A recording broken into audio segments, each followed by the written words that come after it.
روایت ہے کہ حضرت داؤد علیہ السلام کی قوم عقبہ شہر میں ایلا نامی گاؤں میں رہتی تھی۔ وہ اس جگہ پر وہ بہت امیر تھے، خوشحال تھے اور فراغی تھی ان میں۔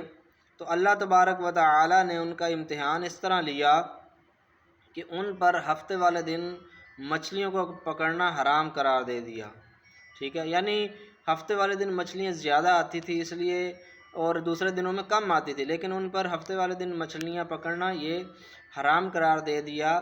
اس طرح آزمایا گیا۔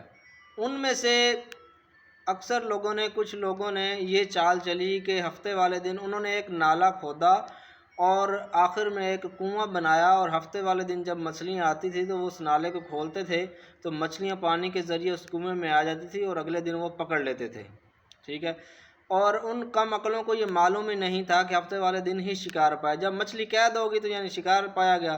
تو اللہ تبارک و تعالی نے ان میں سے پھر دو گروہ تین ہو گئے، ایک وہ جو خاموش تھے، اور ایک وہ تھے جو اعلانیہ ان کا انکار کرتے تھے کہ یہ غلط کرتے ہیں، اور ایک یہ تھے جو یہ کام کرتے تھے۔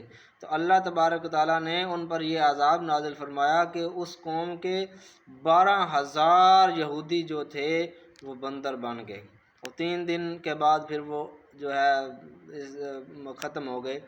تو یہ بات کرنے کا مقصد یہ ہے کہ جب اللہ تبارک و تعالیٰ کوئی نعمت عطا فرمائے تو اس کا شکر ادا کرنا چاہیے، اور اللہ تبارک و تعالیٰ نے جو حدود قائم کی ہیں اس کا لحاظ رکھنا چاہیے، نہ کہ سرکش بن جانا چاہیے۔ جو قوم سرکش بن جائے نعمت حاصل ہونے کے بعد، اللہ تبارک و تعالیٰ پھر اسے عذاب میں مبتلا فرما دیتا ہے۔